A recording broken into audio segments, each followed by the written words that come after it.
Se está compartiendo la pantalla, ¿no?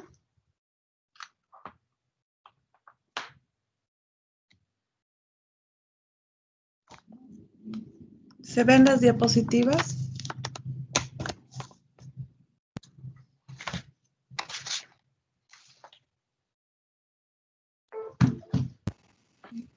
Bueno, en caso no. Ya. Entonces, la anterior clase nos faltaba terminar de ver pues algunas patologías relacionadas con la glándula córtico suprarrenal, ¿sí?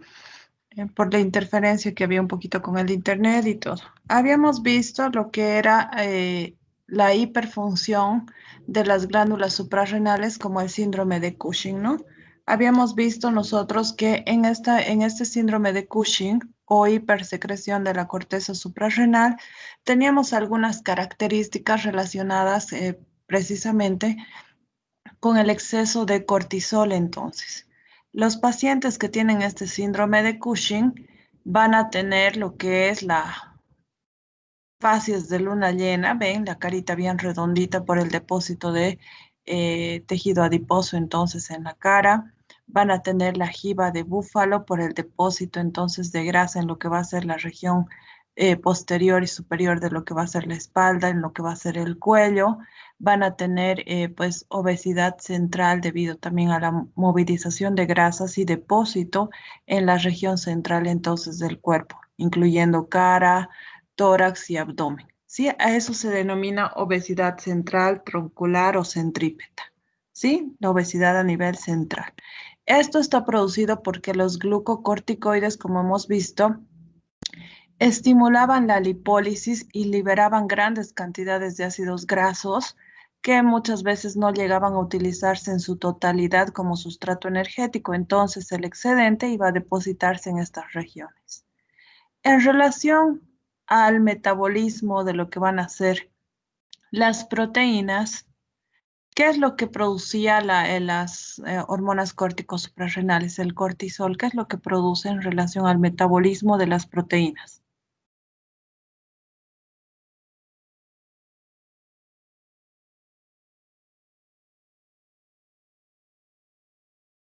¿Catabolismo o anabolismo? Catabolismo. Catabolismo. Por lo tanto, entonces los pacientes que tienen síndrome de Cushing o enfermedad de Cushing van a tener las extremidades entonces delgadas. ¿Se fijan ahí? Como hay una obesidad central, pero como los brazos, las piernas son delgados. Sí, eso se debe principalmente al catabolismo proteico y la pérdida de masa muscular. También a eso se le va a asociar lo que va a ser la debilidad muscular, ¿no? En relación a la síntesis de proteínas, también está reducida lo que va a ser la síntesis de proteínas. Por lo tanto, no se puede sintetizar las cantidades adecuadas de colágeno para la piel. Por lo tanto, la piel va a ser frágil, no va a poder resistir a lo que va a ser el estiramiento y empiezan a aparecer estas lesiones que son las estrías violáceas, ¿no? En la región abdominal van a aparecer, pueden aparecer también en el rostro. La piel va a ser bastante delgada en estos pacientes. Como les había comentado en la anterior clase, no sé si se escuchaba bien, les decía que en estos pacientes la piel es pues sumamente delgada, incluso permite ver hasta los vasos sanguíneos a través de la piel como si fuera transparente. Eso debido a la poca producción de lo que van a ser las glucoproteínas del espacio intersticial, entre ellas el colágeno. De ahí que estas personas también tienen riesgo de osteoporosis porque no se puede sintetizar colágeno para el hueso y como el calcio se deposita sobre el colágeno, pues se ve alterada esta función. Por lo tanto, hay mayor riesgo de desarrollar también osteoporosis. ¿Sí? Ahora vamos a ver en relación pues al metabolismo de lo que van a ser los carbohidratos, qué va a producirse en los pacientes que tengan síndrome de Cushing. ¿Qué hace el cortisol sobre los carbohidratos?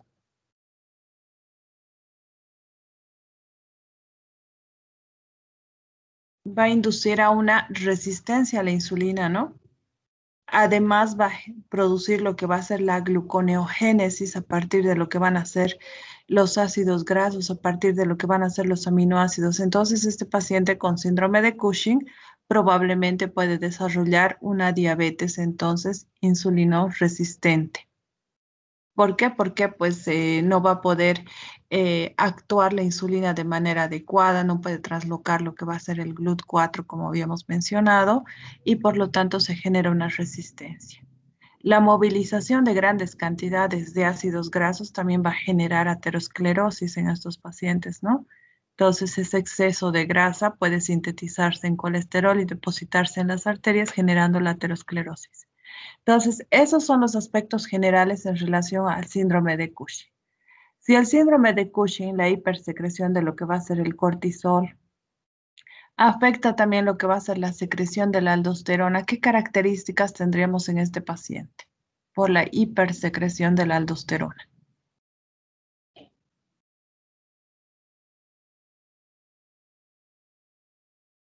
¿Cuál es la función de la aldosterona?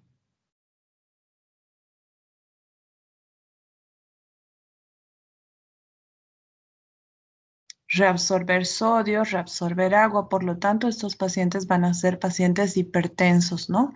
Por el aumento entonces de lo que va a ser la reabsorción de sodio, de agua y aumento de lo que va a ser la volemia. Estos pacientes van a tener tendencia a hacer hipocalemia, a hacer alcalosis por la hipersecreción también de lo que va a ser la aldosterona. En relación a la secreción de los andrógenos, también se va a ver aumentada lo que va a ser la producción de lo que van a ser los andrógenos. De ahí que los pacientes que tienen síndrome de Cushing, principalmente las pacientes de sexo femenino, van a tener esas características de virilización, ¿no? Pueden tener lo que va a ser hirsutismo, que es el vello, pues el aumento de lo que va a ser el vello corporal, el vello facial, van a tener aparición de lo que va a ser, pues, vellos en la región de la barba, en la región del bigote, pueden tener aparición de lo que va a ser el vello en lo que va a ser el abdomen, en la espalda, en los glúteos, ¿sí? Tenemos esas características. Incluso dice que puede llegar a desarrollarse hasta calvicie en estas pacientes. Entonces, no se van a olvidar, síndrome de Cushing es la hipersecreción entonces de lo que va a ser la corteza suprarrenal, con todas las características, por exceso de los glucocorticoides y también se va a acompañar la sintomatología del exceso de la aldosterona y del exceso de los andrógenos, ¿sí? Cuando hablamos en el libro les menciona lo que es el síndrome de Cushing y lo que es la enfermedad de Cushing. Cuando les habla de la enfermedad de Cushing les dice que pues se puede deber a que haya algún trastorno en lo que va a ser la adenohipófisis. Entonces, si yo tengo un tumor hiperproductor de cortisol en lo que va a ser la corteza suprarrenal, estoy hablando entonces de que voy a tener un síndrome de Cushing. Pero si el problema se debe a una hipersecreción de lo que va a ser la adenohipófisis, un aumento de lo que va a ser la ACTH, o puedo tener tumores ectópicos productores de ACTH que pueden estar en lo que van a ser los pulmones, que pueden estar en el tracto gastrointestinal. Si tengo tumores entonces ectópicos productores de ACTH, entonces en este caso no lo voy a calificar como síndrome de Cushing, sino lo voy a calificar como enfermedad de Cushing.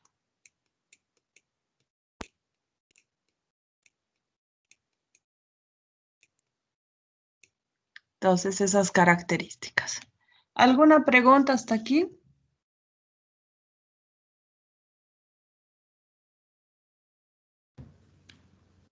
No, doc.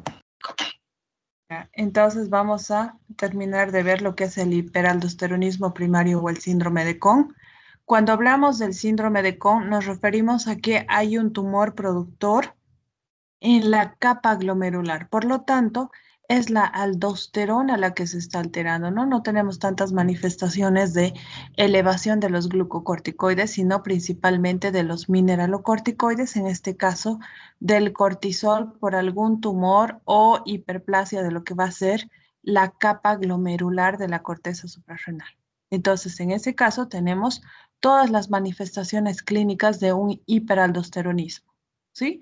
Vamos a tener aumento de lo que va a ser la reabsorción de sodio, por lo tanto tenemos aumento de lo que va a ser la reabsorción de agua y eso me genera un aumento de la volemia y esto me genera un aumento de la presión arterial. Esas manifestaciones. En relación al potasio, reduce lo que va a ser el potasio. Tengo una hipocalemia y esto me va a generar ¿qué manifestaciones? En relación al proceso de despolarización y repolarización, al potencial de reposo, ¿qué me va a generar una hipopotasemia?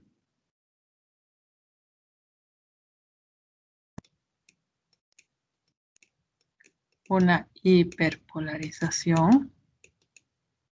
Por lo tanto, voy a tener una debilidad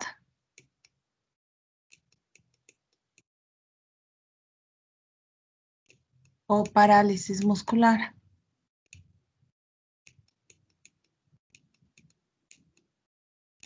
Lo van a asociar, fíjense, el hiperaldosteronismo lo estamos asociando entonces a debilidad y parálisis muscular. Y en el síndrome de Cushing tenemos también eso, ¿no? Debilidad o parálisis muscular.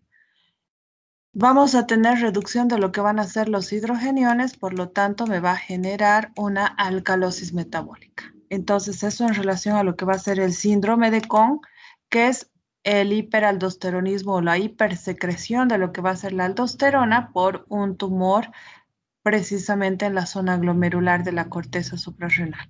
Y el síndrome adrenogenital entonces va a ser pues la hipersecreción de lo que van a ser los andrógenos en la corteza suprarrenal y pues hemos dicho que causan lo que va a ser la virilización en la mujer, la manifestación de caracteres sexuales masculinos en la mujer y puede ocasionar un desarrollo precoz en el niño de los órganos sexuales, ¿no? Entonces, pues si hay un exceso de lo que van a ser los andrógenos a temprana edad en el varón, pues nos vamos a dar cuenta porque va a haber un desarrollo sexual precoz. 5, 6, 7 años y ya empiezan a manifestar caracteres sexuales de adulto. Y ahí nos damos cuenta. En la mujer, pues la hipersecreción de los andrógenos se puede manifestar en cualquier momento y nos vamos a dar cuenta. En cambio, en el varón no, cuando ya es un hombre adulto, pues se va a confundir con la manifestación de los caracteres sexuales masculinos normales o propios de su edad, ¿no? Entonces tenemos esas características. En la mujer, el exceso entonces de lo que va a ser en los andrógenos genera entonces masculinización, puede generar el crecimiento del clítoris, el crecimiento temprano de lo que va a ser el vello púbico, el vello axilar, lo que va a ser el hirsutismo, aumento de la vellosidad entonces en la cara, en el cuerpo, puede generar lo que va a ser calvicie, puede producir un aumento de lo que va a ser el acné. Entonces, normalmente pues se van a manifestar de esta manera si es que no hay otra manifestación clínica asociada a la hipersecreción entonces de la corteza suprarrenal. Bien, con eso creo que he ido.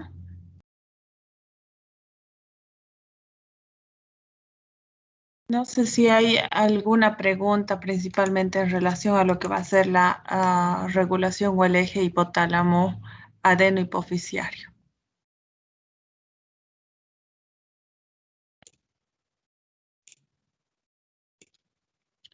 Si tengo una elevación del cortisol y tengo una elevación de lo que va a ser la ACTH, ¿dónde está el problema? ¿En la corteza o en la adenohipófisis? ¿Cuál es la causa de este aumento de lo que va a ser el cortisol y hipersecreción de la corteza?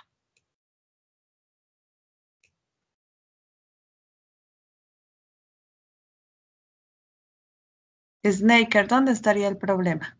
Si aumenta el cortisol y tengo elevación del ACTH.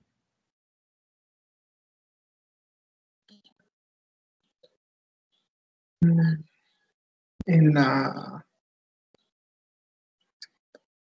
de la hipófisis. Eso en la adenohipófisis. Y si tuviera aumento de lo que va a ser el cortisol, pero tengo una reducción de ACTH en los laboratorios, ¿dónde está el problema?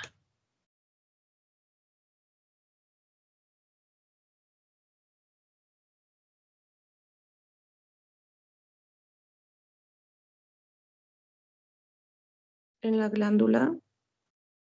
Eso, en la glándula suprarrenal.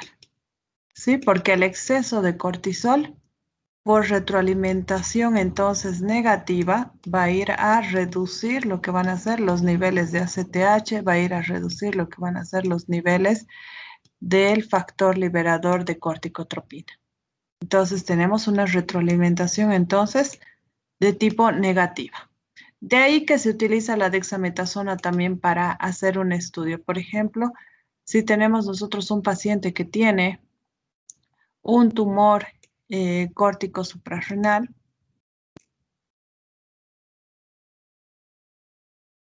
va a tener grandes cantidades de cortisol, ¿sí?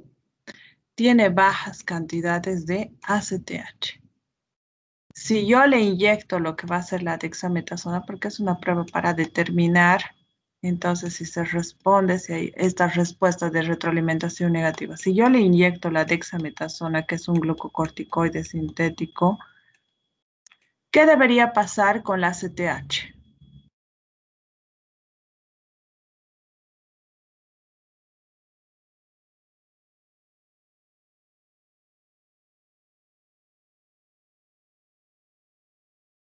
Debería reducir, eso debería reducir mucho más la ACTH, ¿sí? Pero si se trata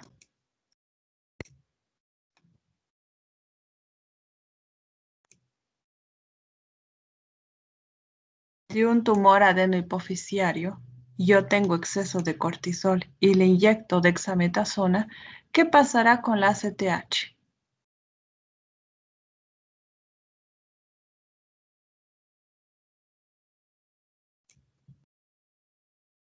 La ACTH continúa elevada porque no va a responder este tumor a la administración exógena de glucocorticoides. Por lo tanto, entonces yo sospecho de que la lesión se encuentra en la adenohipófisis o puedo sospechar de que hay un tumor ectópico productor de ACTH.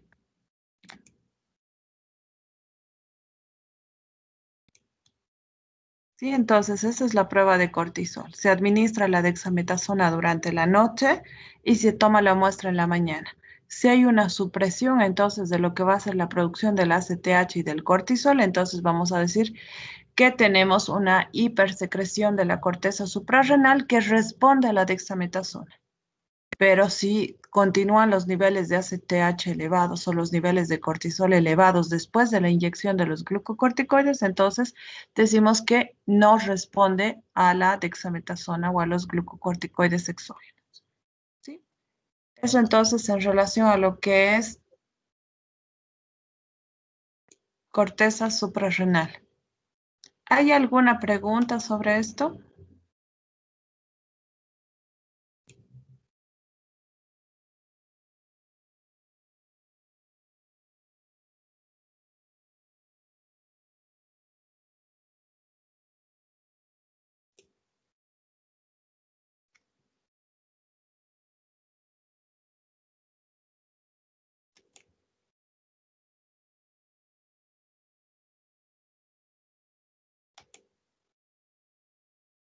Y entonces, estoy subiendo en este momento un repasito que son solamente 10 preguntas, entonces, de hormonas tiroideas y córticos suprarrenales. Lo van a responder entonces, son las 8:13.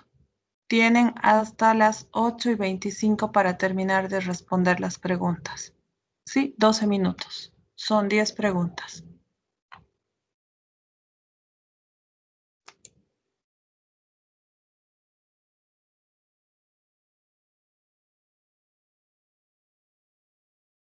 Doctora, disculpe, ¿me la podría enviar? Ya, te lo envío ahorita. Está en para todos está en el canal, entonces número 4, donde debajo de la reunión que estamos realizando.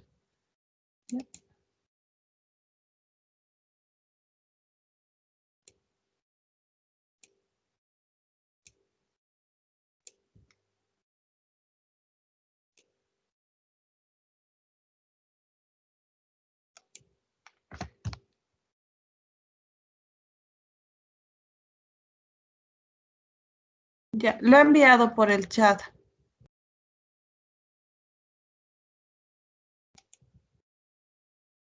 Gracias.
Bien, 30 segundos para que terminen de enviar los que faltan.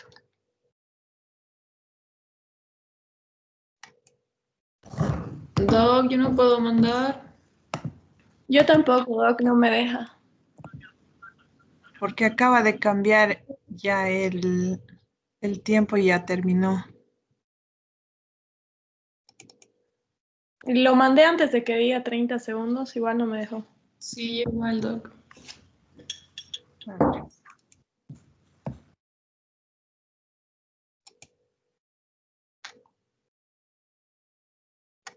A ver, intenta otra vez.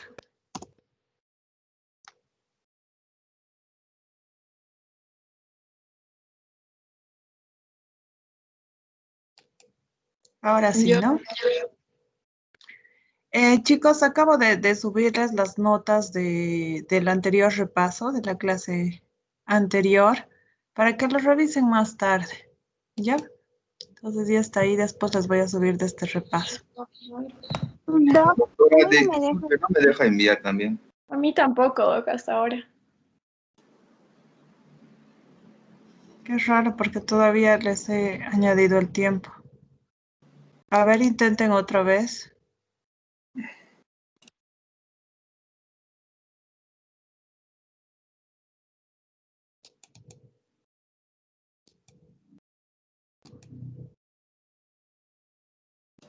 Nada, doctora.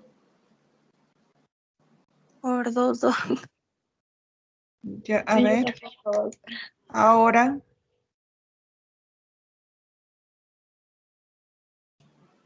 Nada, doc. Sí, ahora sí, Doc. el mío ya se envió, Doc. Ya ver, Álvaro, intenta otra vez. Y ahora sí, doctor. Sí, sí, ya sé.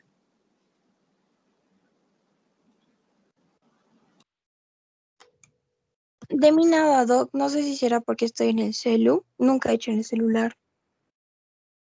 De repente, a ver, intenta otra vez, les he ampliado el tiempo, pero bueno, van a ver ustedes su repaso de hormonas adenohipofisiarias, pues que no les ha ido muy bien y eso que estamos repasando, chicos, yo noto que ustedes encienden la computadora y desaparecen. Si hacemos la repetición tantas veces es precisamente, entiendo que algunos asimilan rápido y que entienden y se pueden aburrir porque estamos repitiendo lo mismo. Pero si pasamos todos los temas de corrido, resulta que ya también dicen, pues no logramos aprender porque lo pasa muy rápido, avanzamos muy rápido, etcétera. Todo lo que les voy repitiendo y repitiendo y repitiendo todo el tiempo es justamente lo que he plasmado en el examen, en los exámenes. Por lo tanto, se supone que si ustedes están atentos en la clase, deberían sacar 100 sobre 100 porque se supone que estamos repitiendo hasta el cansancio, hasta que ustedes se aburran y pues ya no quieren escuchar lo mismo. Pero aún así veo que hay notas de 10 sobre 100, 20 sobre 100. Si hemos preguntado exactamente lo mismo que he repetido tanto en las clases, ¿no? Justamente se refleja en que las mejores notas son las de las personas que participan, que responden. He notado eso desde un principio con este grupo de que pues ustedes, yo sé que ustedes estudian en casa, sé que son muy inteligentes, pero a veces cuando nosotros nos confiamos en que nosotros podemos hacer las cosas solos y podemos hacer, pues estudiar antes del examen, que no necesitamos de ningún apoyo, nos confiamos en eso y luego los resultados en los exámenes son notas bajas. Nos conformamos con aprobar con 51, nos conformamos con aprobar pues con una nota mínima de 60 sobre 100, suficiente para aprobar, pero no es así. Ustedes tienen la capacidad de sacar 100 sobre 100 en los exámenes. Son bastante inteligentes, pero estoy notando que realmente están empezando a dejarse ganar con la flojera, con el cansancio, con el aburrimiento o con el no me importismo, ¿no? Enciendo la computadora y no importa si la computadora está en la sala, está en la cocina, yo estoy en otro lado haciendo otra cosa. Regreso para la hora de la llamada de lista. Y si no he alcanzado la llamada de lista, mando un mensaje diciendo que justamente se me cortó el internet en ese momento y pues que me ponga asistencia. Puedo poner yo la asistencia y pues al final no importa si ustedes estuvieron o no estuvieron, porque aun cuando dicen presente no sé si realmente han estado escuchando o no la clase, Pero para cada uno de ustedes, se supone que esas pequeñas cositas que les repito tantas veces, se supone que esas son las cosas importantes que ustedes no deben olvidarse de aquí en adelante, que cuando ustedes estén rotando medicina interna, les van a preguntar cuáles son las manifestaciones del síndrome de Cushing. ¿Por qué un paciente con síndrome de Cushing tiene hipertensión arterial? ¿Por qué un paciente con síndrome de Cushing va a tener debilidad muscular? ¿Por qué un paciente con síndrome de Cushing no se va a tener hirsutismo, va a tener acné? Entonces, aparentemente pareciera que no sirve por ahora, ¿no? Pero en el momento en que ustedes realmente necesiten esos conocimientos mínimos, van a decir, ay, pucha, esto me repetía y no me acuerdo. Entonces, para eso son las clases, no son simplemente para firmar una asistencia. Yo personalmente no inhabilito cuando por las faltas, ¿no? Entonces, tendría que ser una persona que realmente falte en todas las clases, que no venga para inhabilitarlos. Pero se supone que es para que ustedes entiendan, aprendan y no simplemente para que estén ahí con sus celulares o mirando televisión en las horas de clase. Van a ver sus notas entonces del primer examen, que era sencillo, y van a ver sus notas de este examen que también estaba revisando. Están un poco mejores que el anterior examen, pero realmente, o sea, son notas muy bajas para hacer preguntas que son simples, ¿no?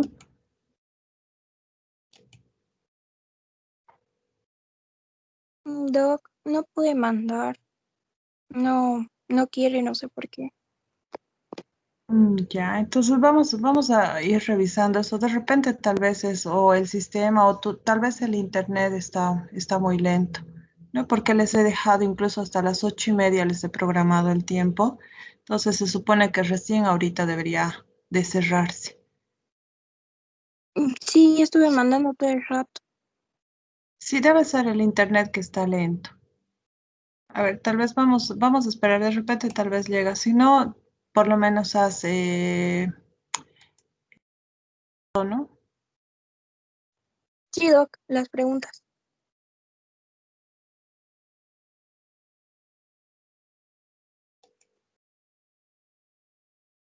Ya. Entonces, ahora vamos a empezar con lo que es el siguiente tema de endocrinología, que es insulina, glucagón y diabetes mellitus. Sí, entonces nosotros tenemos mínimamente un familiar, un conocido que sufre de diabetes mellitus, ¿no? Entonces vamos a ver en este capítulo por qué se produce la diabetes mellitus, qué manifestaciones clínicas va a presentar de acuerdo a la alteración del metabolismo, entonces de la glucosa principalmente o de los carbohidratos. Y vamos a ver también, pues, cómo se regula la secreción de la insulina. Vamos a ver entonces dónde se sintetiza la insulina, cuáles son los efectos metabólicos que tiene esta hormona. Vamos a ver también lo que es el glucagón y las funciones que cumple el glucagón. Vamos a ver cómo funciona la somatostatina, que es como pues una hormona reguladora de la secreción del glucagón y de la insulina.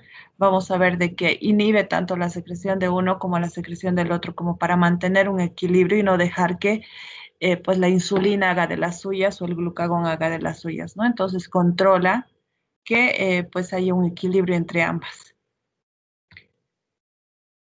Se está compartiendo la pantalla, ¿no?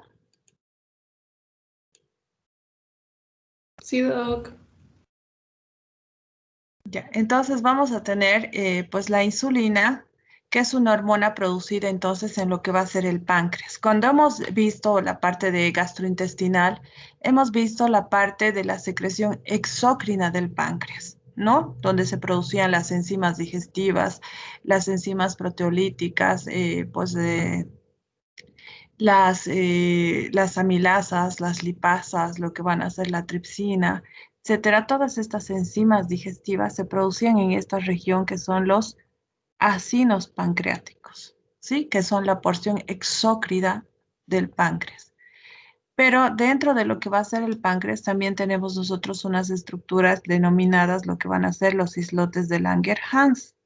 Estos islotes de Langerhans dice que son muy pequeñitos, solamente pueden tener 0,3 milímetros entonces de diámetro, Pero dentro de estos islotes de Langerhans que están repartidos entre lo que van a ser los acinos pancreáticos, tenemos diferentes tipos de células. Tenemos lo que van a ser las células alfa, las células beta y las células delta. Cada una encargada de producir una hormona entonces endocrina especial. Las células alfa corresponden más o menos a un 20% de lo que van a ser entonces las células de los islotes de Langerhans. Y estas células alfa se encargan de producir principalmente lo que va a ser el glucagón, ¿sí? Una hormona encargada de mantener los niveles de glucosa en sangre entonces normales durante los periodos de ayuno prolongado. Entonces, este glucagón se encarga principalmente de estimular la liberación de glucosa hacia el torrente sanguíneo en los periodos de ayuno. Las células beta son las células que son entonces un poquito más abundantes y que corresponden más o menos a un 60%. Sí, entre 60 y 65%, está entre 20 y 25%.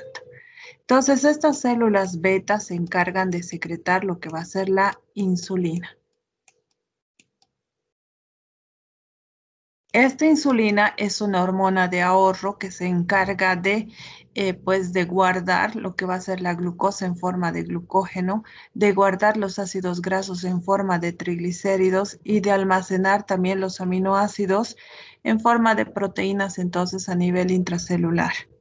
Entonces, la insulina es una hormona de ahorro que se secreta después de las comidas para tratar de agarrar todo lo que se ha absorbido, producto entonces de la digestión y absorción de nutrientes. ¿Sí? Trata de guardar, entonces es una hormona de ahorro. Y las células delta, que corresponden más o menos a un 10%, van a secretar entonces lo que es la somatostatina, que hemos dicho que se encarga de equilibrar lo que van a ser los niveles de glucagón y los niveles de insulina, ¿sí? Entonces, estas hormonas, entonces, en lo que van a ser los islotes de Langerhans. La insulina es una hormona, entonces, que va a estar formada por una cadena de aminoácidos. Por lo tanto, es una hormona, entonces, polipeptídica o una hormona proteica. Entonces, sintetizada en ¿cuál de los tipos de células hemos dicho? Alfa, beta o delta. Beta. En las células beta. Bien, en las células beta pancreáticas, que son la mayor cantidad de población dentro de lo que van a ser los islotes de Langerhans. Sí, un 60-65%. Entonces, esta insulina, que es una hormona entonces proteica o polipeptídica, se sintetiza entonces, dicen, diferentes etapas. Primero como una preproinsulina que no tiene actividad.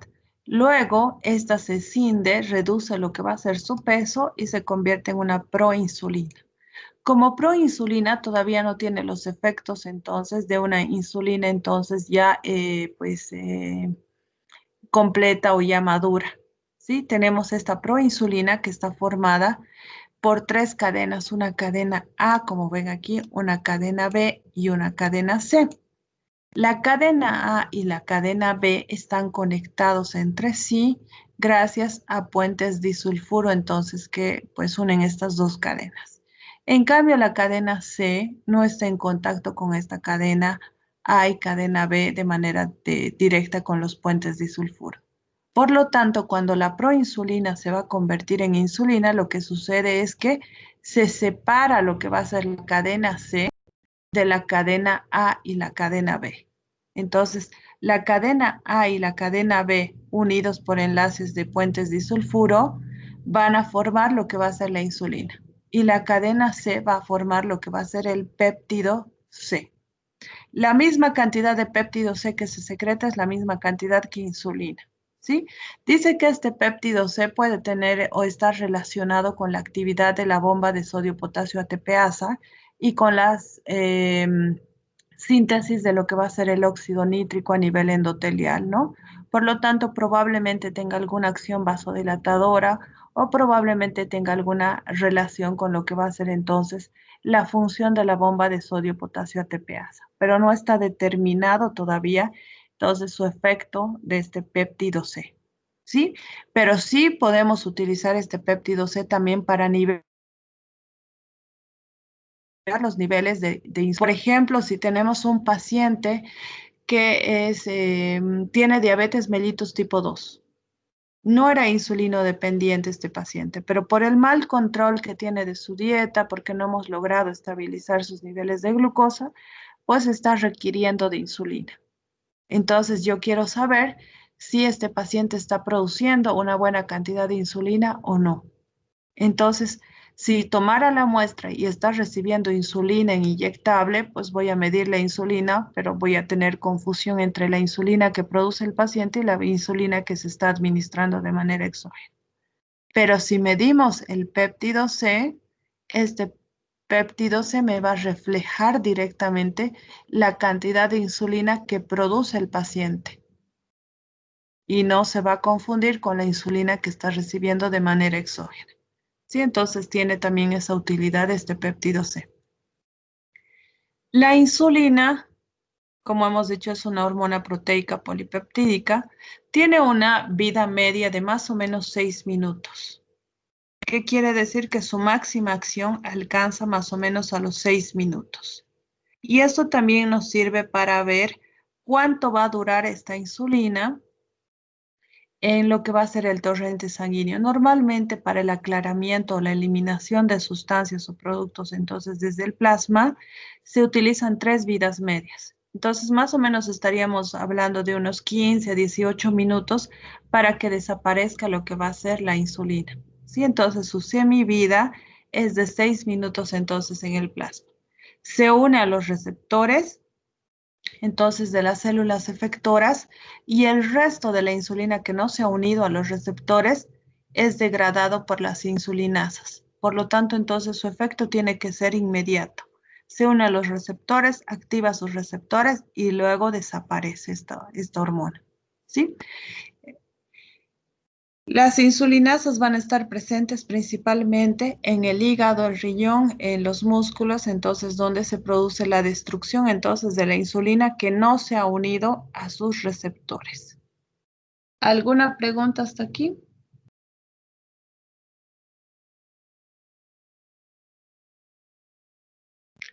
Entonces, la insulina hemos dicho que es una hormona proteica o polipeptídica, ¿no? Que está formada por una secuencia de aminoácidos. Por lo tanto, su receptor, cuando hemos hablado nosotros en términos generales de que las hormonas polipeptídicas o proteicas tenían unos receptores que se encontraban en qué región de las células diana. En la membrana intracitoplasmáticas a nivel nuclear, ¿dónde estarían sus receptores? Si es una hormona proteica.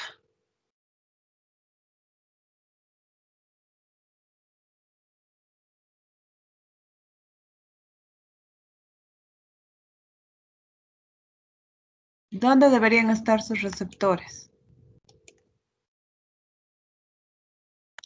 Adriana Belén. En la superficie, ¿no?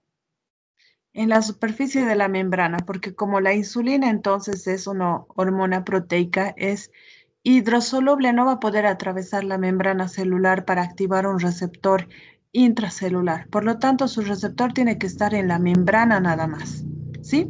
Y el receptor de la insulina dice que tiene 4 subunidades. 2 subunidades alfa, que están entonces fuera de la membrana celular, y 2 subunidades beta, entonces, que tienen una porción extracelular y una porción intracelular. Entonces, están transmembrana las subunidades beta del receptor de la insulina. ¿Sí? También estas subunidades alfa y beta están unidas por enlaces de puentes disulfuro.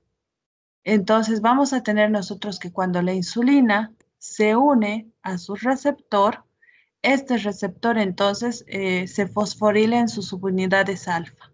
La insulina entonces estimula la fosforilación de las subunidades alfa del receptor. Y esta fosforilación de las subunidades alfa activa las subunidades beta que se encuentran entonces transmembrana para que se autofosforilen.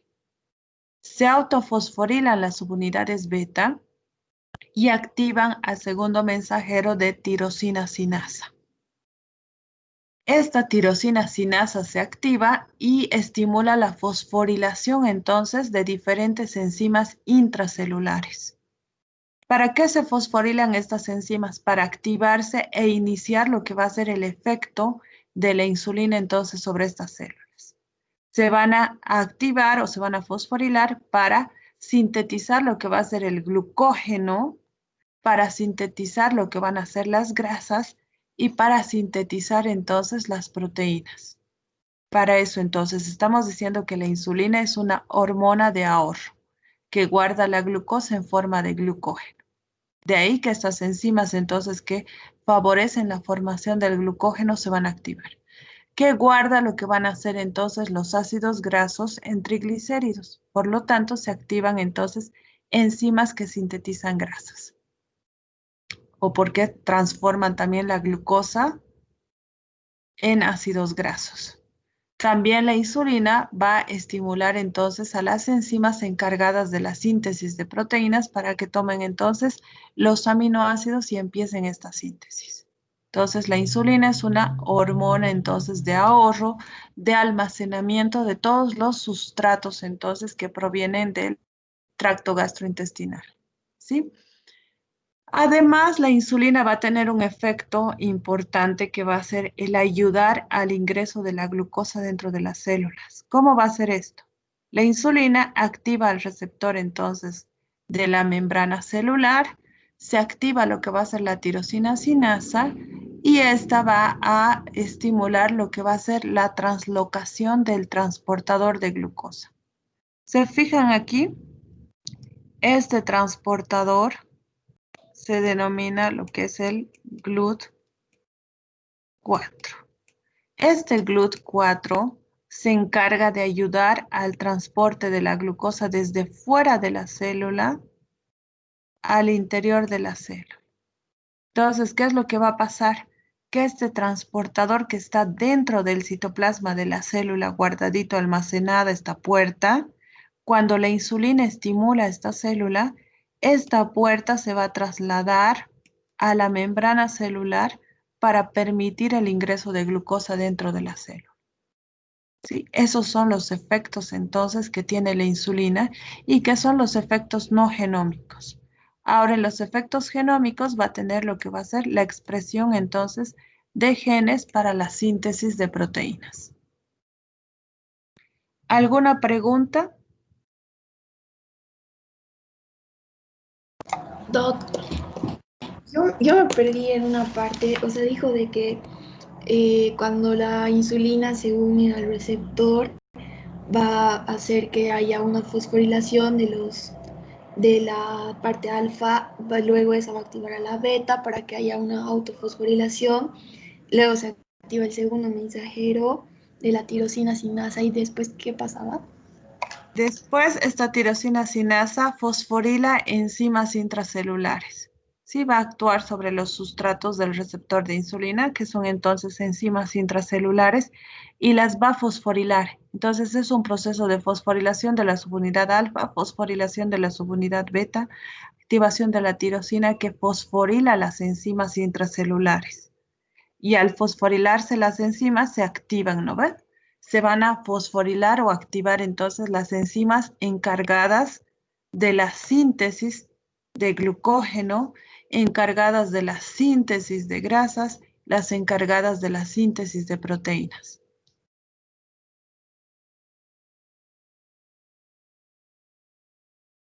Entonces, Está bien, Doc. Gracias. eso se produce entonces. La tirosina sinasa fosforila y activa a estas enzimas. ¿Sí? Al mismo tiempo también la tirosina sinasa se encarga de favorecer el transporte de lo que va a ser el transportador o el GLUT4 desde el interior del citoplasma hacia lo que va a ser la membrana celular. Entonces, fíjense, aquí tenemos estos efectos. Aquí tenemos entonces más o menos una vesícula que está con los transportadores GLUT4. Fíjense, esos transportadores GLUT4 en este momento están dentro del citoplasma de la célula. Por lo tanto, no están ejerciendo ninguna función porque están como guardados. Cuando la insulina estimula el receptor de esta célula, estos transportadores van a ir, se van a fusionar con lo que va a ser la membrana celular y entonces las compuertas quedan entonces en contacto con el líquido extracelular para permitir el ingreso de lo que va a ser la glucosa. ¿Sí? Entonces, para eso nos sirve. Básicamente, cuando decimos que la insulina abre las puertas de glucosa, es literal, ¿no? Hace que se transloquen estos transportadores o estas puertas hacia la membrana y así puede ingresar lo que va a ser entonces la glucosa rápidamente dentro de estas células. Este efecto es importante en casi todas las células. Solamente hay unas células que no requieren de insulina para que pueda ingresar la glucosa y son las neuronas. Las neuronas no necesitan de insulina, no necesitan de este transportador GLUT4 para que ingrese la glucosa dentro de estas células, porque estas células tienen un transportador que se llama GLUT3 y pues que esta funciona independientemente de la insulina. Por lo tanto, entonces, felizmente las células neuronales no necesitan insulina. Entonces, el paciente que tiene diabetes no va a tener ningún problema en pues tener la glucosa como sustrato energético de las neuronas. Porque a pesar de que haya resistencia en todo su cuerpo a la insulina, las neuronas no necesitan, no les hace falta la insulina para poder captar la glucosa. Sí, eso es pregunta de examen.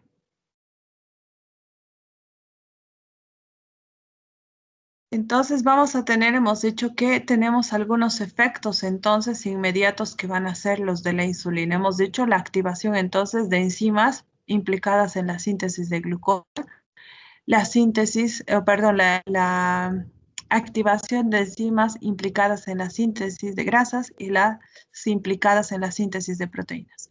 Pero además de eso, la insulina tiene como acción aumentar la permeabilidad de la membrana para el ingreso de los aminoácidos.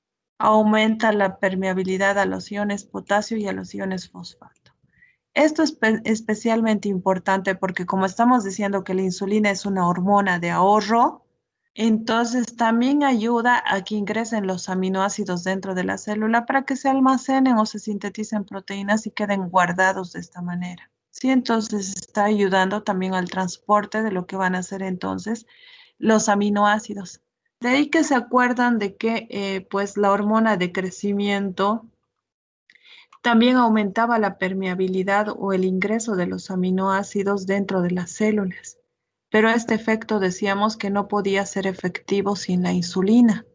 Por eso es que en el libro menciona y dice que probablemente la resistencia que genera la hormona de crecimiento hacia la insulina probablemente tenga como función aumentar los niveles de insulina para que pueda ingresar mayor cantidad de aminoácidos dentro de las células. Entonces, ese es el efecto de la insulina. Ayuda o estimula lo que va a ser el ingreso de los aminoácidos dentro de las células. Y los efectos genómicos que hemos dicho, que es la de estimular lo que va a ser la traducción del ARN mensajero para la síntesis de proteínas. ¿Hasta aquí se ha entendido los de insulina?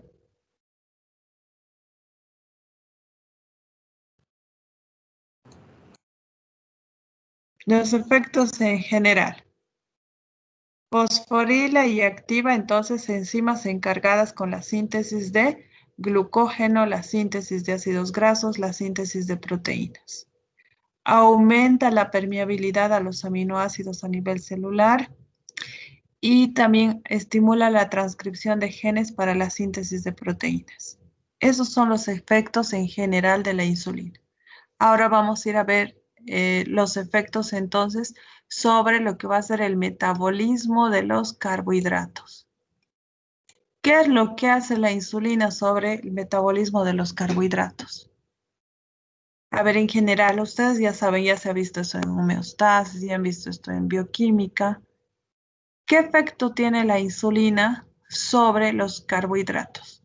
¿Aumenta o reduce la glicemia?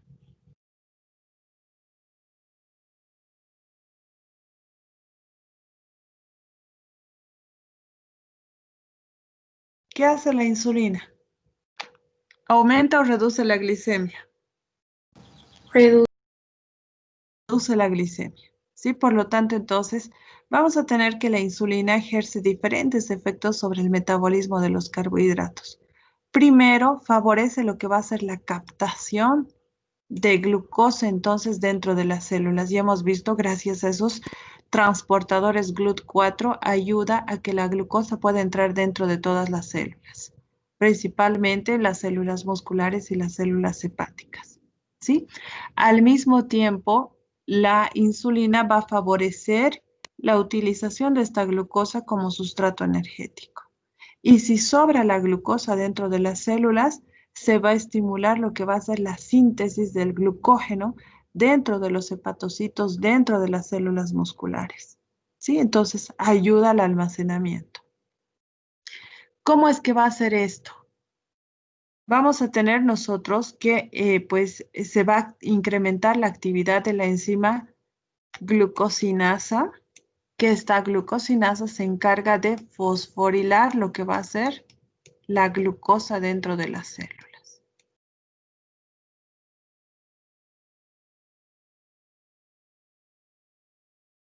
Una vez que la glucosa se ha fosforilado por esta enzima glucosinasa, esta glucosa fosforilada ya no puede salir del interior de las células porque está fosforilada.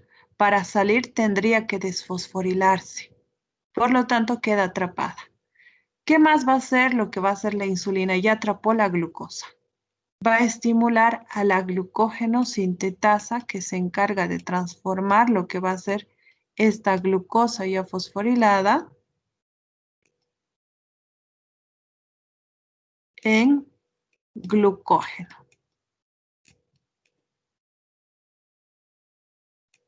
Y finalmente, lo que va a hacer también la insulina es activar a la fosforilasa, perdón, inactivar a la fosforilasa hepática. Esta fosforilasa hepática se encarga de lo que va a ser la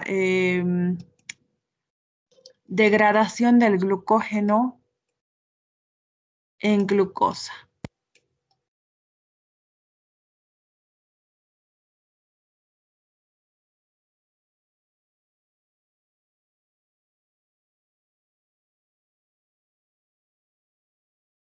Entonces, la fosforilasa hepática tiene esa función, convertir el glucógeno en glucosa. Pero si viene la insulina y la insulina inactiva a esta fosforilasa hepática, ¿qué va a pasar? El glucógeno no se va a poder transformar en glucosa, por lo tanto va a permanecer dentro de lo que van a ser los depósitos de los hepatocitos, los depósitos entonces del músculo. ¿Se entiende esto? Sí, Doc. Entonces, primer paso entonces de la insulina para en el metabolismo de los carbohidratos. Uno, favorece o aumenta la captación de la glucosa entonces por las células, principalmente los hepatocitos y las células musculares esqueléticas. ¿Sí? Una vez que la glucosa ha ingresado dentro de la célula, esta glucosa se va a fosforilar. ¿Gracias a qué enzima?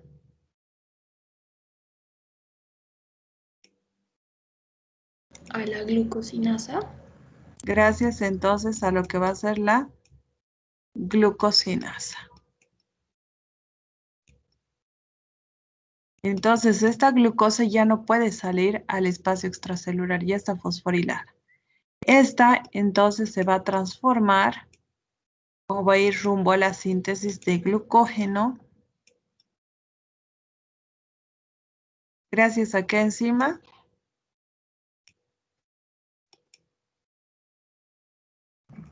Glucógeno sintetasa. Glucógeno sintasa o sintetasa. ¿Ya? Entonces, gracias a esta enzima. Entonces, ¿qué hace la insulina? Activar lo que va a hacer la glucosinasa, activar la glucógeno sintetasa, traslocar los transportadores de glucosa entonces hacia la membrana celular. Esos efectos ejerce la insulina. Pero también no se queda solamente ahí, sino que también la insulina va a evitar que este glucógeno nuevamente vuelva a transformarse en glucosa y se libere. Por lo tanto, ¿qué es lo que va a hacer? Va a inhibir, ¿a qué enzima? Fosforilasa hepática. A la fosforilasa hepática. Al inhibirse esta fosforilasa hepática, este glucógeno no se va a poder transformar en glucosa. ¿Sí? Esos son los efectos. Entonces, el resultado de todo esto va a ser la mayor captación de glucosa y el almacenamiento de glucosa en forma de glucógeno. ¿Qué va a pasar con la glucosa entonces extracelular y la glucosa sanguínea? Produce una disminución de la glucosa sanguínea o la glucosa plasmática. ¿Sí? Porque todo se ha captado entonces dentro de la célula y se ha almacenado. Esos son los efectos entonces que tiene la insulina sobre el metabolismo de los carbohidratos. ¿Sí? Al mismo tiempo nosotros tenemos que volver a recordar entonces que las células cerebrales no necesitan la insulina para captar lo que va a ser la glucosa. Por lo tanto, entonces no tienen ningún problema en cuanto a lo que va a ser el metabolismo o su metabolismo en los pacientes que tienen diabetes. El problema radica principalmente cuando se hace una hipoglicemia. Y eso en personas con diabetes puede ser seguido del uso entonces de la insulina entonces exógena. Esa es una de las complicaciones del paciente con diabetes, ¿no? Puede desarrollar una cetoacidosis por la formación de cuerpos cetónicos que vamos a ver nosotros en la siguiente clase. O en algunos casos puede desarrollar hipoglicemia el paciente con diabetes por pues la administración de mucha cantidad de insulina exógena, ¿sí? Entonces, eso vamos a tener nosotros en relación a lo que va a ser el metabolismo de los carbohidratos. En ausencia de lo que va a ser la insulina, ¿qué es lo que va a pasar? En ausencia de la insulina, se activa lo que va a ser entonces la fosforilasa hepática y el glucógeno entonces se va a transformar en glucosa. Se va a activar la glucosa fosfatasa, que esta glucosa fosfatasa se encarga de pues desfosforilar lo que va a ser la glucosa. Y si la glucosa está desfosforilada, puede salir entonces al espacio extracelular e ir al torrente sanguíneo. Entonces tiene un efecto inverso lo que va a ser la falta de insulina a todo lo que hemos visto. Cuando hay insulina, se activa la glucosinasa, se fosforila la glucosa, se activa la glucógeno sintetasa y se forma el glucógeno y gracias a la inhibición de la fosforilasa hepática este glucógeno queda almacenado sin poder salir. Pero cuando no hay insulina, se activa la fosforilasa hepática, el glucógeno se degrada a glucosa, se activa lo que va a ser la glucosa fosfatasa que desfosforila la glucosa y permite que la glucosa se pueda liberar al espacio extracelular. ¿Hasta aquí se ha entendido? Sí, Doc. Sí, Doc. Ahora vamos a ver los efectos de la insulina sobre el metabolismo de las grasas. Entonces, como hemos dicho que la insulina favorece el ingreso de la glucosa entonces dentro de las células, vamos a ver que también el exceso de esta glucosa dentro de las células va a llegar a almacenarse uno en glucógeno. Pero si a pesar de que se ha formado el glucógeno, sigue habiendo glucosa, pues esta glucosa va a ir a la síntesis de grasas. Entonces, primero vamos a tener como primer paso la degradación de glucosa a piruvato. Y este piruvato luego se transforma a acetilcoenzima A y de la acetilcoenzima A va directamente a la formación de ácidos grasos. Estos ácidos grasos, entonces, que se han formado principalmente en los hepatocitos, van a transportarse entonces en forma de triglicéridos junto con en las lipoproteínas de baja densidad.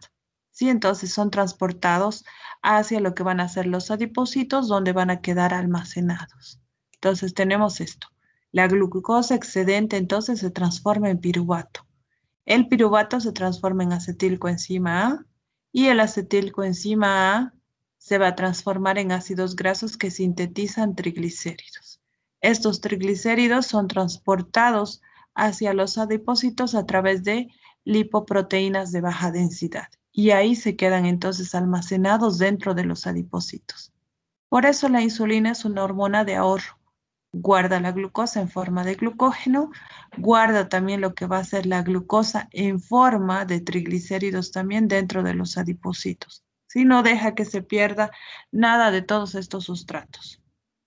De ahí que la insulina necesitaba activar enzimas encargadas de la síntesis de ácidos grasos, ¿no ve? Como hemos visto, estas enzimas, entonces, que se encargan de la síntesis de grasas. Para ese proceso,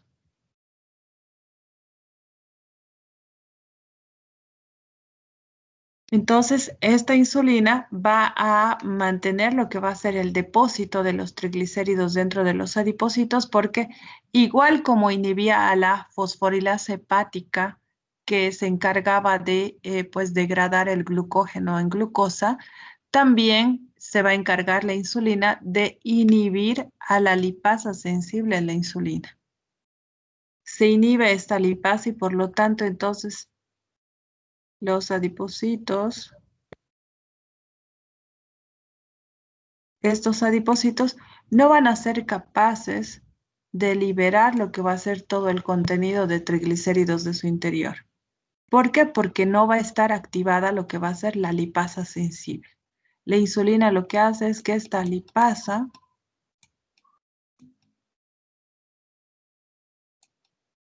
sensible a la insulina esté inactiva.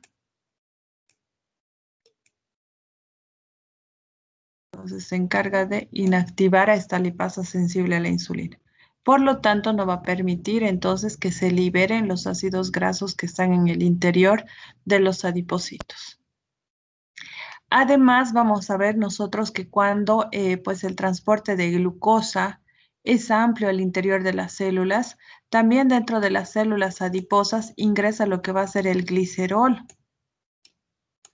Y cuando ingresa este glicerol, también reduce la liberación entonces de triglicéridos de los adipocitos. Entonces, mientras haya insulina, estos adipocitos no van a soltar sus triglicéridos. Los van a seguir almacenando entonces en su interior por inhibición de la lipasa sensible a la insulina y por el ingreso del glicerol dentro de estos adipocitos. ¿Se entiende esto?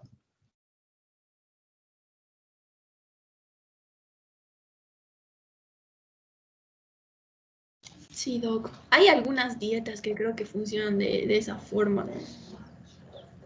Sí, justamente, ¿no? Esas dietas cetógenas que no sé si ustedes me preguntaron al principio de las clases, estas dietas cetógenas o ese ayuno intermitente tiene por finalidad pues generar esto, ¿no?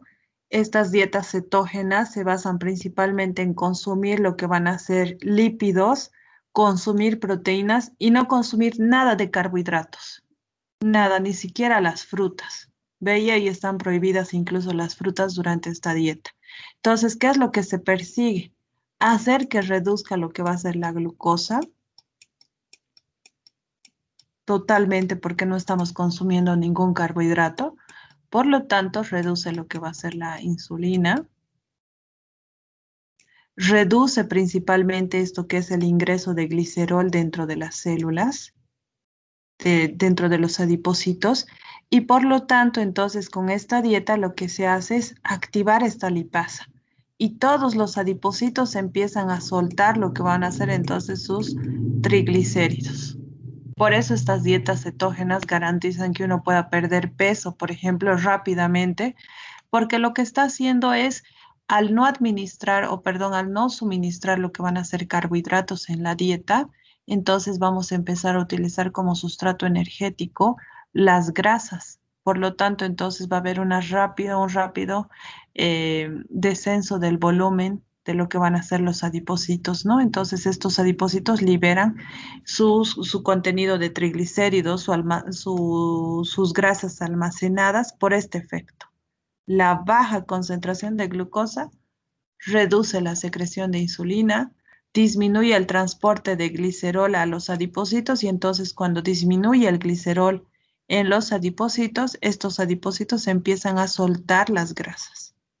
Esa es la finalidad entonces de lo que van a ser estas dietas cetógenas o también esas dietas de ayuno intermitente, ¿no? Donde puedes comer pues 6 horas, 8 horas, me parece, cada 8 horas y luego ayunas como 18 horas, creo. Luego otra vez vuelves a comer cada 8 horas, luego ayunas 18 horas. Entonces, es un tiempo donde más o menos comes una vez al día nada más.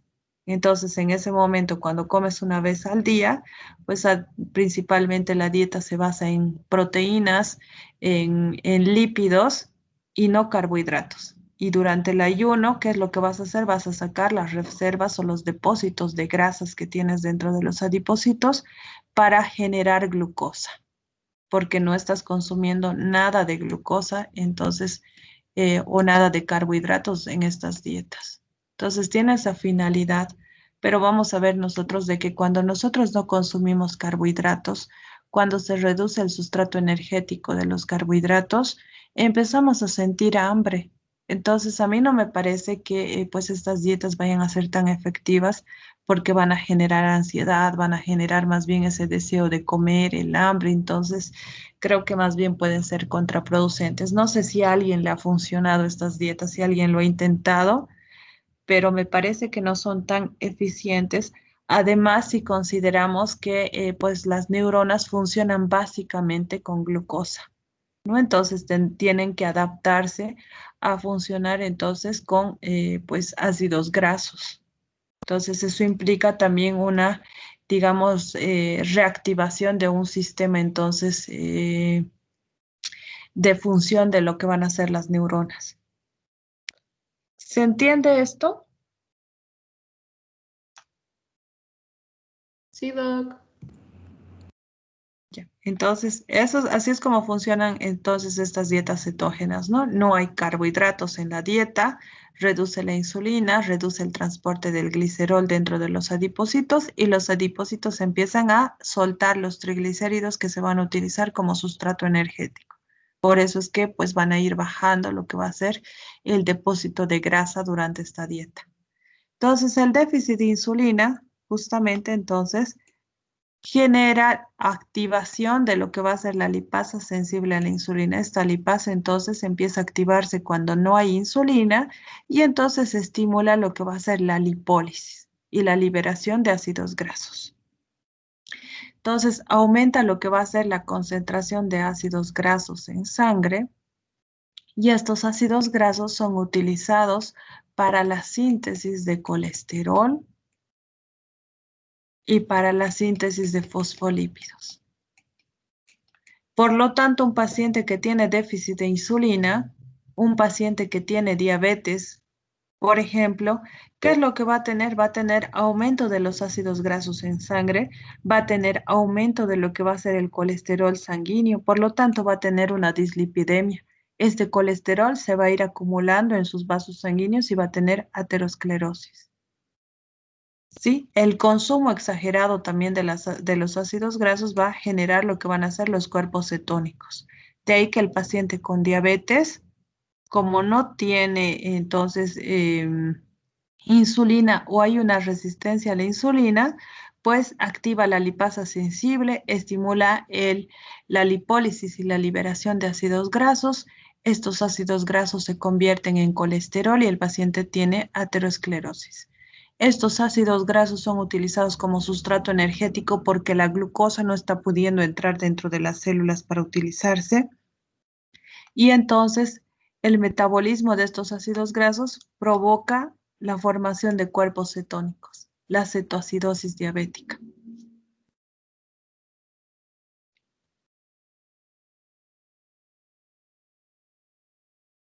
Ahora, ¿qué efectos va a tener la insulina sobre el metabolismo de las proteínas? ¿Qué hemos dicho que produce sobre las proteínas la insulina?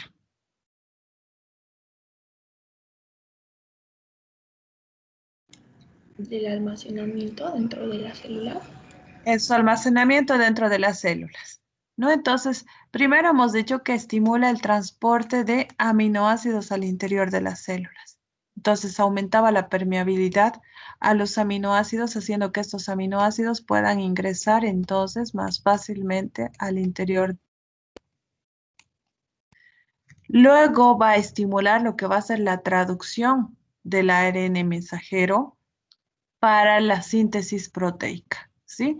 Transcripción y traducción entonces genética para la síntesis de proteínas. Ese era el efecto genómico que les había marcado entonces aquí en cuadradito, ¿sí? Crecimiento y expresión de genes para la síntesis proteica. Eso va a realizar en cuanto al metabolismo entonces de las proteínas. Va a estimular el transporte de los aminoácidos dentro de las células, va a estimular lo que va a ser la transcripción y traducción de lo que va a ser el ADN en ARN para la síntesis de proteínas. ¿Sí? Al mismo tiempo también va a inhibir el catabolismo proteico. Inhibe lo que va a ser la gluconeogénesis, en otras palabras, la insulina. No deja que se utilicen las proteínas ni que se utilicen los lípidos como sustrato energético. ¿Sí? Esa función tiene la insulina. Dice que la insulina actúa de manera sinérgica con la hormona de crecimiento. Ambas se encargan entonces de promover lo que va a ser el crecimiento celular por la síntesis entonces de lo que van a ser las proteínas. La deficiencia de la insulina va a provocar un descenso de las proteínas, porque cuando no hay insulina, se va a estimular la proteólisis para la gluconeogénesis, vamos a ver más adelante. Entonces se liberan aminoácidos hacia el plasma. Entonces se inicia el catabolismo proteico cuando no hay insulina. De ahí que los pacientes entonces que tienen diabetes van a tener reducción de lo que va a ser también la masa muscular porque tienen disminución de lo que va a ser la síntesis de proteínas y más bien tienen catabolismo proteico.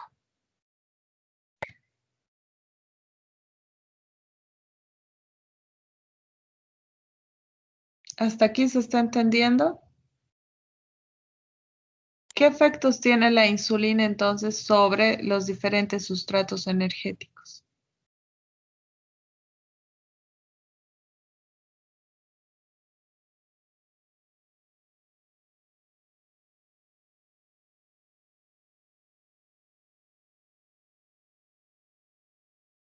Almacenamiento de glucosa como glucógeno, almacenamiento entonces de ácidos grasos como triglicéridos y almacenamiento de aminoácidos como proteínas. Es una hormona entonces ahorradora, la insulina. ¿Cómo es que se secreta la insulina? ¿Qué factor desencadena la secreción de insulina? Para empezar, la insulina, ¿dónde hemos dicho que se forma? ¿Dónde se sintetiza?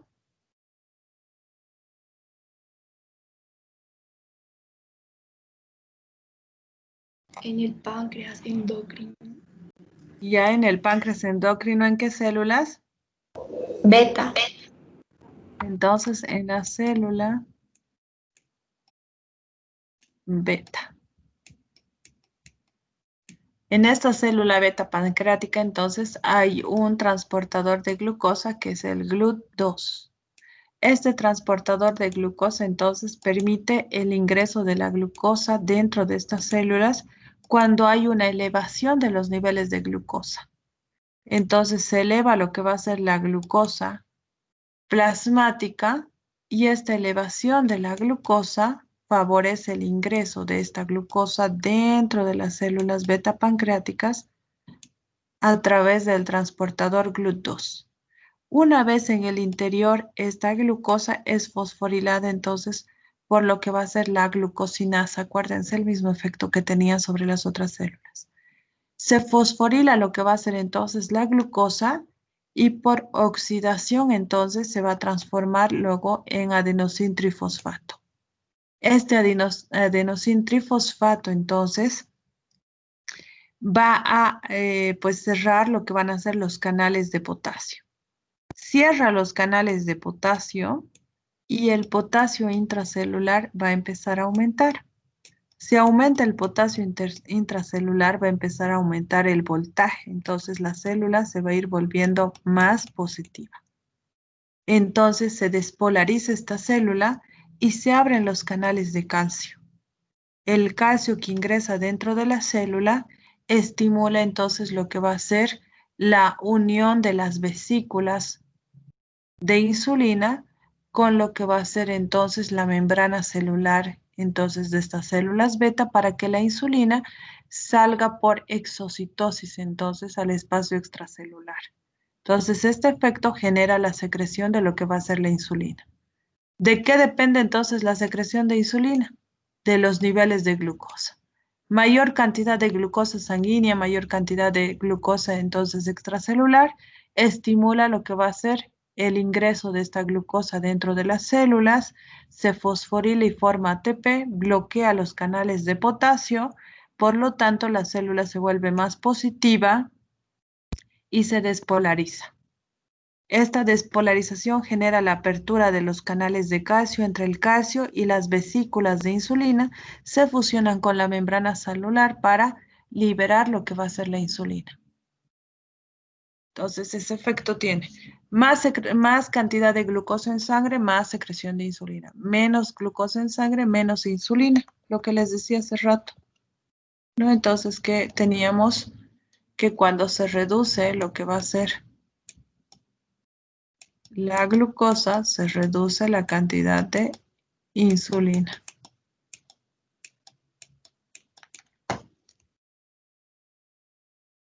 Ahora, ¿cuáles son los estímulos para la secreción de insulina?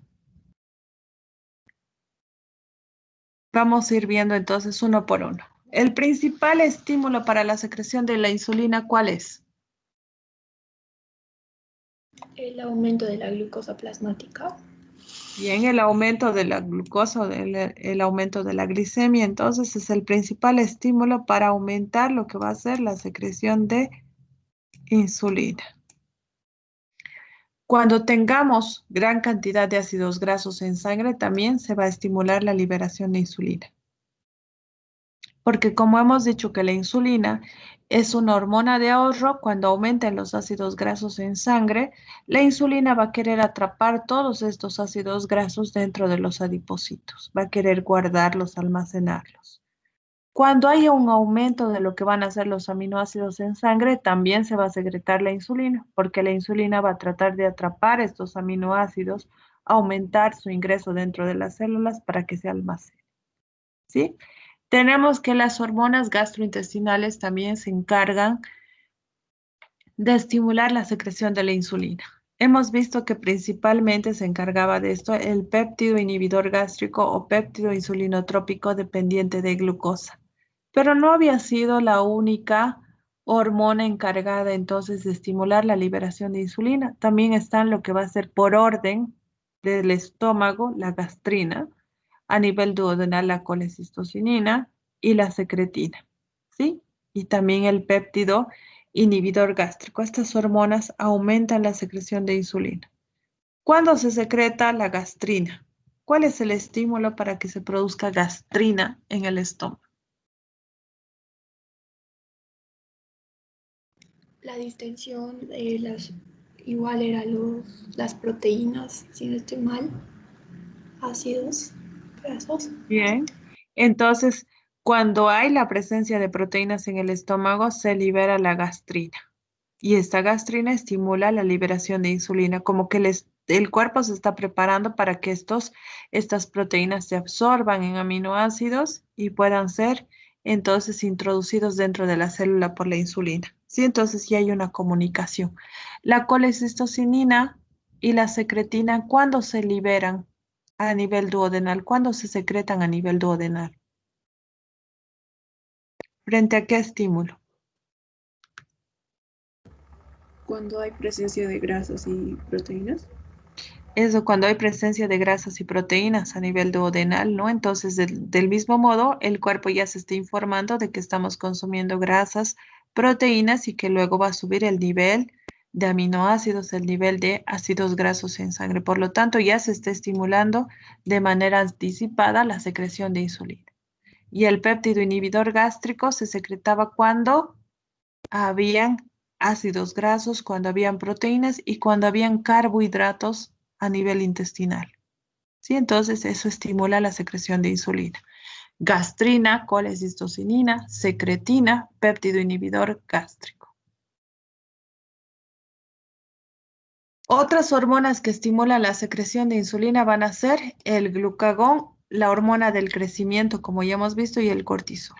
Tanto la hormona del crecimiento como el cortisol, entonces, estimulan la secreción de insulina. También hemos visto que las hormonas tiroideas estimulaban la liberación de insulina, ¿no? Pero no están mencionadas aquí. La estimulación parasimpática.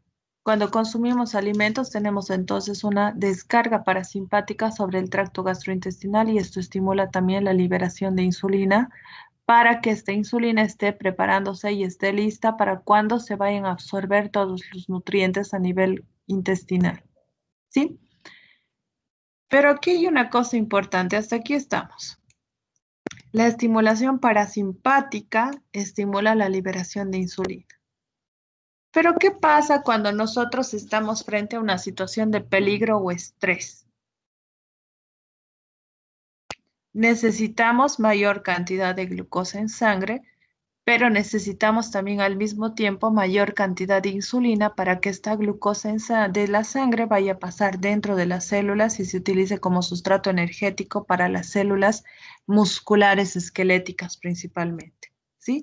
Y entonces resulta que cuando tenemos una situación de estrés, las catecolaminas liberadas empiezan a estimular a los receptores beta adrenérgicos del páncreas para que libere insulina.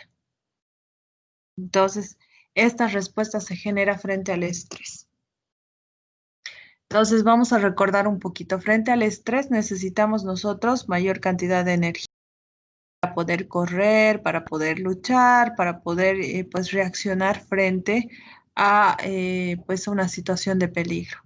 Entonces tenemos ahí que se estimulan los receptores beta adrenérgicos.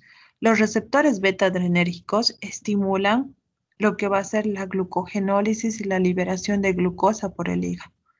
A través del estímulo beta adrenérgico sobre el páncreas estimulan la liberación de insulina para que esta glucosa que se había liberado antes del hígado pueda ingresar dentro de las células. Se estimula también lo que va a ser la lipólisis también por estímulo beta adrenérgico. ¿Sí? El estímulo beta adrenérgico es el que acelera nuestra respuesta frente al estrés. Produce aumento de lo que va a ser la frecuencia cardíaca, aumento de la fuerza de contracción, produce lo que va a ser una broncodilatación. Entonces, esas son las respuestas beta adrenérgicas. Un paciente que tiene obesidad normalmente hace que sus adipocitos no respondan a lo que va a ser la insulina. Por lo tanto, entonces se genera una resistencia a la insulina. Por eso es que en la obesidad puede ser que el paciente tenga más cantidad de insulina, porque como no hay una respuesta, el pobre páncreas sigue produciendo más insulina por si acaso a ver pueda lograr el efecto. Los pacientes con diabetes tipo 2 también pueden tener una hipersecreción de insulina, porque producen la insulina normal, pero esta insulina no ayuda a que ingrese la glucosa dentro de la célula porque hay resistencia. Por lo tanto, el pobre páncreas piensa que no hay insulina y produce más insulina. De ahí que el paciente con diabetes tipo 2 puede tener insulina normal o incluso puede tener un aumento de la insulina. Solamente que aunque haya grandes cantidades, hay resistencia. No puede cumplir su función entonces la insulina. Fármacos como van a ser las sulfonilurias, lo que va a ser principalmente la glibenclamida, utilizamos nosotros aquí en Bolivia principalmente para el tratamiento de la diabetes mellitus. ¿Y qué factores reducen la secreción de la insulina? Cuando haya una disminución de la glicemia, como hemos visto hace rato, en periodos de ayuno, de ahí que la dieta cetógena tiene menos carbohidratos en la dieta El ayuno también reduce lo que va a ser la glucosa en sangre y por lo tanto producen una disminución de la insulina y estimulan lo que va a ser la lipólisis. La somatostatina también va a reducir la secreción de insulina. Y fíjense que la actividad alfa-adrenérgica produce inhibición de la secreción de insulina. Se activan receptores beta, se secreta insulina. Se activan receptores alfa, no se secreta insulina. Y la leptina, entonces, producida también, entonces, por los adipocitos, inhibe la secreción de la insulina.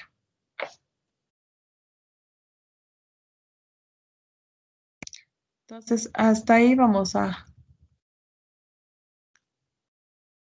quedar ya. ¿Hay alguna pregunta?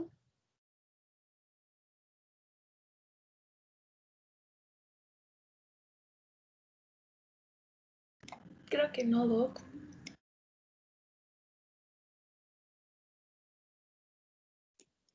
Ya, entonces para la siguiente clase repasen bien pues las funciones de la insulina para que podamos relacionarlos con lo que va a ser la diabetes, ¿no? Entonces el paciente con diabetes mellitus que no produce insulina, entonces va a tener alteración en el ingreso de glucosa dentro de las células, pues no se va a poder utilizar la glucosa como sustrato energético, entonces va a empezar a activar lo que va a ser la lipasa sensible a la insulina y pues se va a generar lo que va a ser la lipólisis, la liberación de ácidos grasos al torrente sanguíneo, la formación de estos ácidos grasos eh, en colesterol o la utilización como sustrato energético y producción de cuerpos cetónicos. Todo eso va a generar pues los trastornos que se producen en la diabetes mellitus. Avan Lucero de Los Ángeles, Presente, Doc. Max Alejandro Abesia, Presente, Doc. Talía Celeste Acebo, Presente, doctora. Álvaro Alarcón, Presente, doctora. Rodrigo Almanza, Presente, doctora. Paola Andrade, Presente, doctora. Mariana Balcázar, Presente, Doc. Ashley Berríos, Santiago Bilbao, Presente, doctora. Lucía Camargo, Presente, Doc. Camila Cano, Presente, doctora. Estefanía Caso,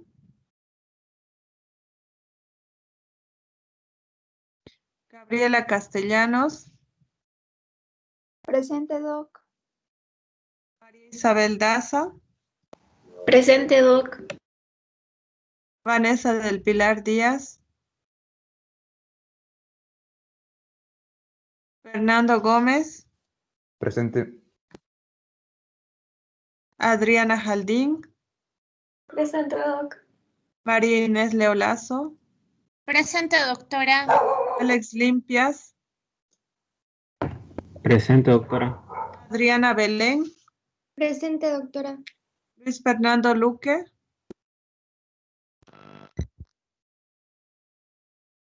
Karen Dayana, Presente, Doc. Fernanda Camila Meneses,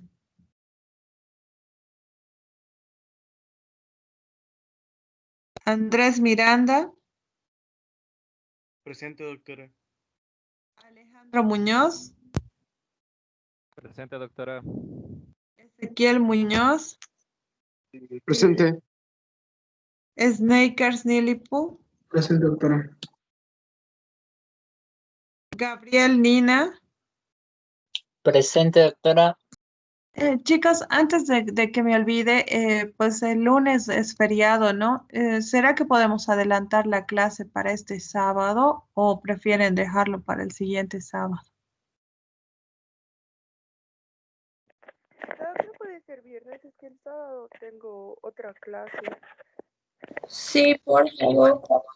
El viernes, pero tendría que ser en la tarde después de las 5, ¿no ve? Porque como son 3 horas el lunes, Entonces no vamos a poder hacerlo en el intermedio que tienen los del grupo C1, por ejemplo. Ese intermedio podemos utilizarlo para reemplazar la práctica, pero para la teoría tendría que ser pasado las 5 el viernes. ¿O a qué hora tienen ustedes el viernes en la tarde libre?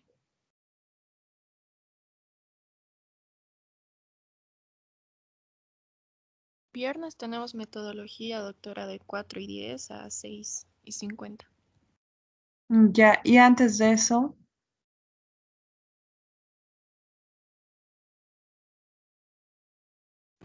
La mayoría del grupo C solo teníamos bioquímica de 9:40 a 11:30, doctora. ya, entonces en la tarde están, Tenemos que reemplazar otras materias, doc. Doc, aparte del C2 tenemos práctica antes de pasar metodología nosotros de FISO. ya, entonces tendría que ser el viernes a las 6 de la tarde o si no sábado. Doc, el sábado mejor. ¿Cuándo va a ser el siguiente sábado, doc? Este sábado yo preferiría porque ya van a empezar ustedes sus parciales, ¿no ve? Entonces para el otro sábado ya van a estar correteando con que tienen una materia, otra materia. Pero depende de ustedes. ¿Reemplazamos este sábado o el siguiente sábado? Doc, pero tendría que ser a tarde. ¿Cómo? ¿A qué hora el sábado, doc? Perdón, los escucho entrecortados. ¿Este sábado o el siguiente sábado? A ver, levanten la manito quienes quieren reemplazar este sábado.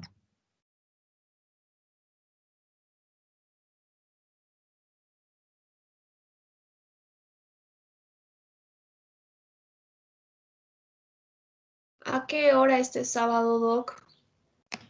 Podría ser a las 8 o 9 de la mañana. Pero son 3 horas. Sí. Sería mejor a las 8, ¿no?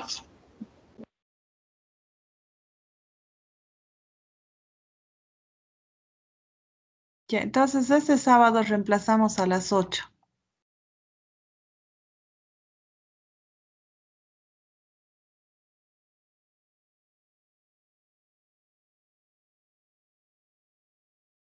Si todo va bien, pues tal vez terminamos antes, ¿no? Porque nos queda lo que va a ser entonces terminar lo que es diabetes, nos conviene. Nos falta medio capítulo, entonces de repente terminamos tal vez antes. Ya estudien de todos modos lo que es el capítulo de diabetes, insulina y glucagón para tomar un repasito al terminar la clase. Ya, entonces de esa manera vamos a reemplazar entonces el sábado. Sábado entonces a las 8 nos vemos entonces para reemplazar la clase. ¿Ya? Doc, ¿pero hasta qué hora? Tendría que ser de 8 hasta las 10:30. Doc, Pero yo tengo pueden, un pato ¿cómo? a las 9:20 con otros 3, Doc, 4 digo, compañeros papá, igual. Ya, ¿quiénes tienen otras materias? De 8:30 a 10:15. Uy, pero Doc, va a bueno, ser lo mismo, va a ser el siguiente sábado, ¿no? A no ser que quieran sábado en la tarde, pero creo que ya va a ser difícil para la mayoría y todo. Doctora, mejor este viernes en la tarde o en la nochecita, Pero, a las 5, 6. pero no puede la mayoría el viernes. Hagamos una cosa, está fijada la fecha entonces de reemplazo. Para los que no pueden asistir, entonces me van a mandar un mensajito con la justificación por qué no van a asistir. Solamente los que tienen otra materia, que son 3 personas, 4 personas, que tienen otra materia. Si el resto entonces no tienen ninguna materia, pueden asistir el sábado. Si se pusieran de acuerdo ustedes como grupo en reemplazar el viernes en la tarde, pero toditos como grupo sin que ninguno tenga inconveniente, me avisan y lo hacemos el viernes. Ya, pero pónganse de acuerdo para que no me digan, pues yo no podía porque normalmente entre semana tienen más materias, por eso es que normalmente reemplazamos sábado, ¿no? Porque después hay quejas de los mismos docentes que dicen en mi hora de clases ha reemplazado, no han asistido mis alumnos o finalmente no asisten al reemplazo, ¿no? Porque tienen otra materia. Entonces, hasta ahora está fijado entonces el sábado a las 8 de la mañana para el reemplazo, ¿sí? Y los únicos que tienen tolerancia son los que tienen otra materia.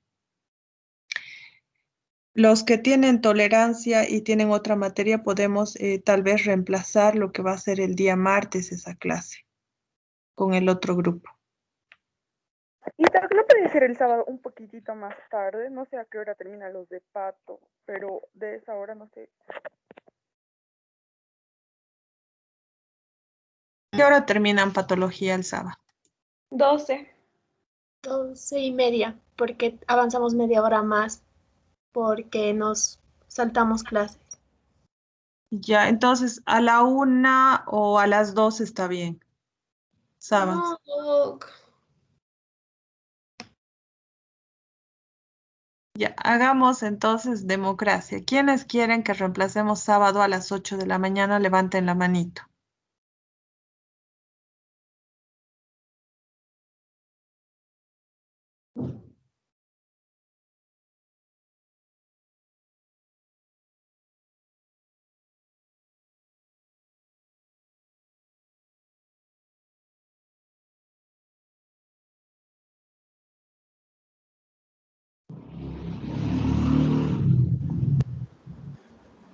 Creo que todos. Ahora, ¿quiénes están? A ver, son 2, 4, 6, 8, 10, 12, 14, 16, 18, 19, 20, 22, 24. 24 personas. ¿Y quiénes pueden reemplazar el sábado a las 2 de la tarde? Levanten la manito.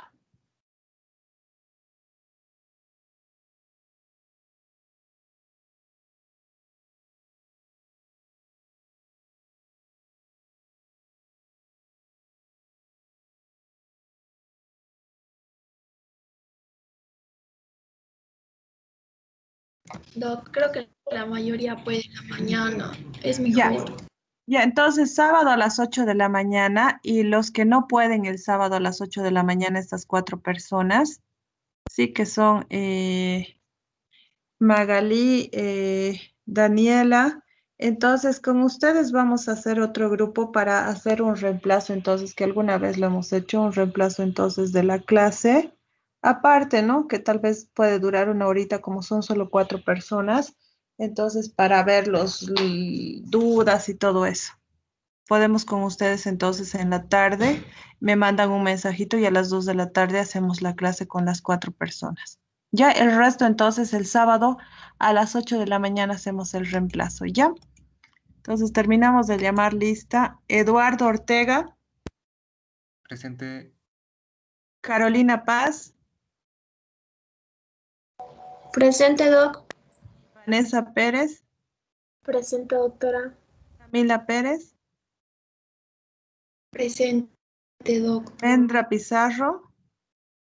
Presente. Magali Polo. Presente. David Quispe. Presente, doctora. Maritza Quispe. Presente, doctora. Tatiana Valery. Presente, doc. Bernardo Rojas. Presente, doc. Alejandra Rosell. Ha escrito por el chat, Doc, su micrófono está mal. Ya, gracias. Luciana Sánchez. Presente, doc. Daniela Ciácara. Presente, doctora. Camila Torres. Michelle Bacaflores. Presente, doctora. Mónica Velázquez. Presente, Doc. Selena Yucra. Presente, Doc. Y Javiera Zamorano. Presente, Entonces, Entonces nos vemos el sábado a las 8 de la mañana y con las 4 personas que tienen clase, nos vemos el sábado entonces en la tarde un ratito para hacer un repaso también de lo que vamos a avanzar, para que así nadie se perjudique. ¿Ya? Doc, solo son tres, levanto mi mano. Ya. Entonces, solamente entonces son Ashley Berríos, Daniela Ciácara. Yo No. soy Daniela. Ah, ya. Y Lucía. Ay, Doc, no, lo dejé mi manito levantada, perdón. Ya, entonces los que no pueden me escriben para que pues veamos entonces la clase de la tarde. Si no, pues simplemente estudian su libro. Entonces nos vemos en la siguiente clase. No, disculpe, ¿Sí? por favor.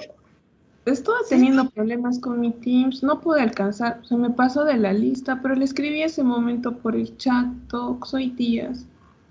Ya, ahorita voy a revisar, Vanessa. Por favor, Doc. Ya. Entonces, hasta luego, chicos. Nos vemos el sábado entonces a las 8.